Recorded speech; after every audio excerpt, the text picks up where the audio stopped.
నామానికి మహిమ కలుగును గాక. ప్రియమైన దేవుని బిడ్డలారా, 1 కొరింథీ 8వ అధ్యాయం నిన్న మీకు చెప్పాను. తినుటయందు తినకపోవటందు ఏమి లేదు.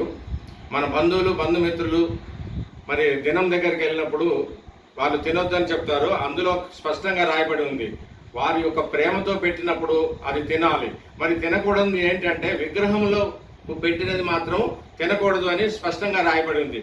ఎవరంటున్నారు? ఇర్మియా గ్రంథం 50వ అధ్యాయం 38వ వచనంలో అంటాడు కదా, విగ్రహములను పూజించిన దేశములు రాష్ట్రములు వారి భారీ విగ్రహములను బట్టి విగ్రహ ప్రతిమలను బట్టి ఆ జనులు వారి దగ్గర పిచ్చి చేష్టలు చేయుదురు అని రాయబడి ఉంది. అంటే విగ్రహాలను పూజించే ప్రతి దేశము పాడైపోవును అని బైబిల్ గ్రంథం స్పష్టంగా తెలియజేస్తుంది. మరి ఎందుకు చెప్తున్నాను ఇదంతా అంటే, ప్రకటన గ్రంథం 2వ అధ్యాయం 14వ వచనంలో చెప్తాడు కదా, బిలాము బోధను అనుసరించి విగ్రహాలకు పెట్టింది, విగ్రహాలయమందు కూర్చుని విగ్రహాలకు పెట్టింది అని తింటారు.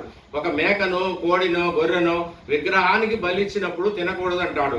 అపోస్తలుల కార్యంలోనూ మరి 2వ అధ్యాయం 14వ వచనంలో అపోస్తలుల కార్యంలో స్పష్టంగా మాట్లాడతాడు కదా, ఏమంటాడంటే గొంతు పిసికి చంపిన దానిని విసర్జించాలి, తినకూడదు అంటాడు.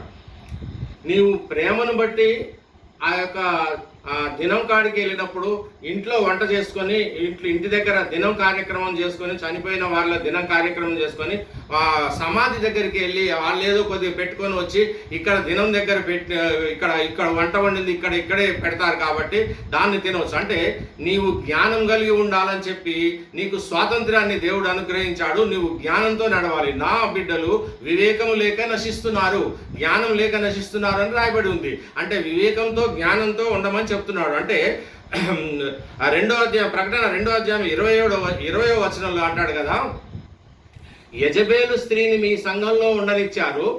యెజబేలు ఏం చేస్తుందంటే తమ దాసులను, ప్రవక్తలను, పాస్టర్లను కూడా విగ్రహములకు పెట్టిన దాన్ని భుజింపమని చెప్తుంది. అసలు యెజబేలు స్త్రీ ప్రకటన గ్రంథంలోకి ఎలా వచ్చింది చెప్పండి? యెజబేలు 2వ రాజుల గ్రంథంలో, 1 రాజుల గ్రంథంలో ఏలియా చంపించినప్పుడు యెజబేలు రక్తాన్ని కుక్కలు నాకించినట్టు చంపించినట్టు శిక్షించిన దేవుడు ఉంటే యెజబేలు ఇక్కడికి ఎలా వచ్చింది ప్రకటన గ్రంథంలో అంటే, ప్రతి సంఘంలో యెజబేలు స్త్రీ ఇప్పటికీ పని చేస్తూనే ఉంది. అంటే ఆ దయ్యము, ఆ సాతాను పనిచేస్తూ ఏం చెప్తుంది అంటే, విగ్రహాలకు పెట్టింది కూడా తినండి ఏం కాదు అంటది. అంటే విగ్రహాలకు పెట్టింది తినకూడదు, కానీ దినానికి వెళ్ళిన దాన్ని వాడు సమాధి దగ్గర పెడతారు కాబట్టి దీన్ని తినొచ్చు. అంటే మన జనాలకి, మన దేవుణ్ణి నమ్మిన బిడ్డలకి, జ్ఞానం లేని వాళ్ళకి ఏది తినాలో తెలియదు, ఏది తినకూడదో తెలియదు.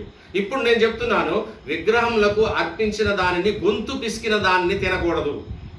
అయితే దాన్ని కూడా ఎప్పుడు తినాలంటే, ఒక వ్యక్తి అత్యధికమైన ప్రేమతో నిన్ను పిలిచినప్పుడు నీవు వెళ్ళి దానిని ప్రార్థన చేసి పరిశుద్ధపరిచి, ప్రభువా ఇది నీవు పరిశుద్ధపరచు, నీవు సృష్టించిన ఈ ఆహారాన్ని వారు విగ్రహంలోకి పెడితే అది అపవిత్రము కానేనా, ఎందుకు కావాలి, నేను ప్రార్థన చేస్తున్నాను పరిశుద్ధపరచు అని ప్రేమను బట్టి తినమని చెప్తున్నాడు. అయితే ఎట్టి పరిస్థితులను దాని నుంచి తప్పించుకొని పొమ్మని చెప్తున్నాను. కానీ ప్రేమను బట్టి ఒకడు రక్షింపబడటానికి మాత్రం దాన్ని ప్రార్థన చేసుకొని తినమని చెప్తున్నాను. దేవునికి స్తోత్రం. ఆమెన్.